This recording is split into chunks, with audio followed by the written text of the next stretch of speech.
Well, good evening. My name is Chris Taelman, and I am Chief Development Officer of the Hospice Foundation. Welcome to our Elkhart campus, to a very special gathering as we join together to celebrate and rededicate.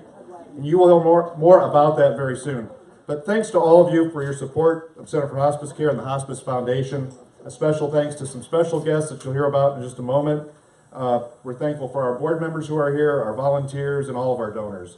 We know that Elkhart, whether it's the city or the county, has a very big heart, and we're thankful for that. You may have noticed in our garden area a very big heart that was provided to us by a donor a couple of years ago. So if you want to wander the garden paths, feel free to check that out. Now it's my pleasure to introduce Mark Murray. He is Center for Hospice Care's President and CEO. Mark has been with us for 28 years and has been our President and CEO since 1997. He is a member of the National Hospice Executive Roundtable, and that's a national group of not-for-profit hospice CEOs who deal with various national issues. He's also served as chair of the board of directors for NHPCO, or the National Hospice and Palliative Care Organization.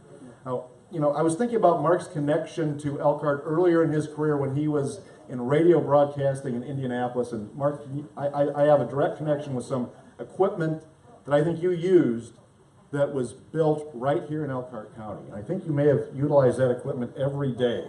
At WIRE AM 1430 on the dial, there was a mobile studio, I think, an RV made right here in Elkhart County that Mark drove and broadcast out of, and it was known as the Magnificent Music Machine. So if you want to talk to Mark about the Magnificent Music Machine, maybe he'll talk after we're done with this. But anyhow, it's my pleasure to introduce our President and CEO, Mark Murray. Thank you. Yes, it was a gigantic RV that had a 9-foot balcony on the back with a radio studio inside. And my job at 19 years old was to drive around 465 in Indianapolis in this giant RV to try to pull people over that had WIRE rear window stickers and offer them cash in this gigantic RV by myself. So that was one of the more entertaining parts of my broadcasting career. But thank you, Chris. Center for Hospice Care, for anyone that is not familiar, we've been around 38 years. We're not-for-profit. We were the original hospice program in this area. We serve about 400 patients a day, about 2,000 patients a year, which puts us by patients served number one in the state of Indiana in the top 3% out of the 6,500 hospice programs that operate in the United States. And we first came to Elkhart County in 1997 to begin serving patients here, and we decided to open an office, I think, in 2001. And it was a rented facility on Bristol Street, a wonderful 2-story building with a first level and a basement. And we stayed there for a number of years.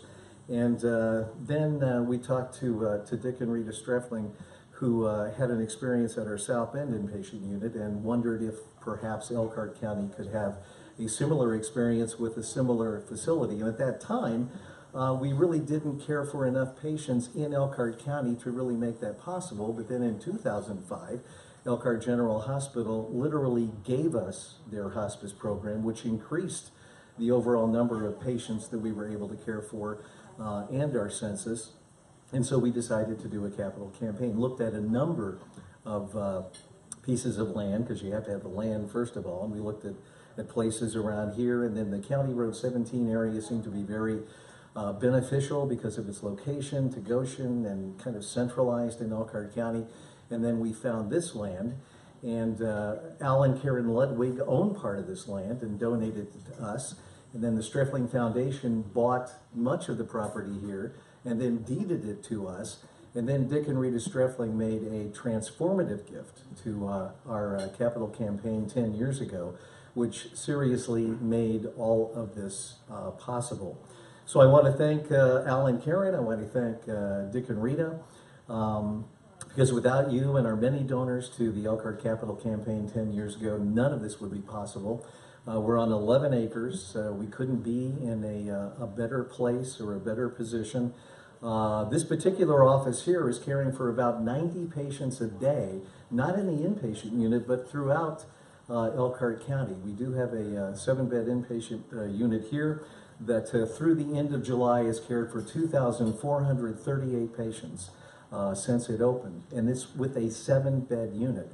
But again, we're caring for about 400 patients a day. About 90 to 100 of them are Elkhart County office patients, and that's where our home care staff is. They see patients in the residential home care setting, in assisted living, in skilled nursing facilities, and certainly the most of them are in their own homes.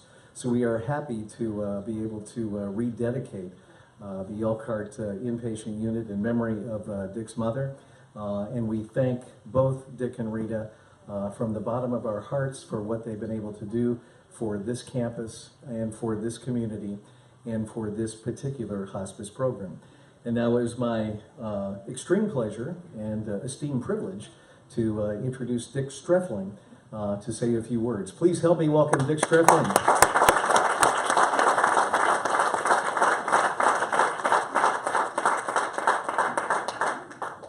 Thank you, Mark. First of all, I would like to take this opportunity to thank Mark, Mike, and the entire staff at the Center for Hospice.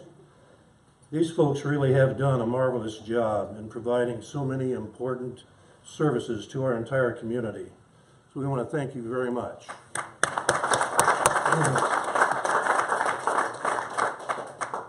I would like to share a little story with you about how Rita and I were approached to change the name of the Elkhart Hospice House. Actually, we had the opportunity to go out to dinner with Mark, Mike, Chris, and Catherine several months ago. You know, and I mean this in a very the nicest way, they can be pretty slick sometimes. Knowing us the way they do, they realized we might be a little reluctant to change the name. So they waited until after we had an enjoyable dinner, combined with a little bit of wine, and then brought up the discussion of rededicating and renaming the Elkhart Hospice House. They asked us for our input and our thoughts. After a couple of months and a lot of thought, we decided it would be a wonderful way to honor our beautiful mother, Esther, and was the reason we originally became acquainted with the services of hospice. So today we are truly honored and humbled to have the opportunity to call this wonderful facility Esther's House. In the Old Testament, Esther is known and admired for the courage, strength, and comfort that she showed in saving her nation from disaster. And although Mom was one stubborn German, she exemplified some of the same virtues in her life. She was the strength, courage, and comfort our family and those who knew her. Now, stop and think about the people involved on a day-to-day basis with hospice. These are very special people. They give all of us that same comfort, strength, and courage we need while going through one of the most difficult personal times in our life. Without the many dedicated volunteers and staff, there would be no Center for Hospice.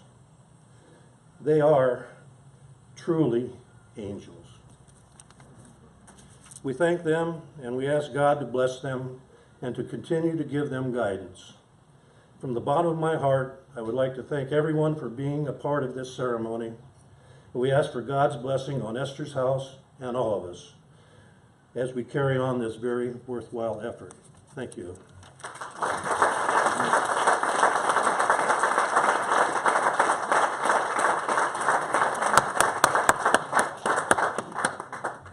Thank you very much, Dick. And that really concludes the formal comments, and we can all socialize here as long as we like. There's plenty of food and beverages, and as I said earlier, if anyone wants to like to take a walk, and if you've not seen it, the prototype new sign for our Elkhart campus is there along with Mrs. Strefling's picture. So thank you so much once again.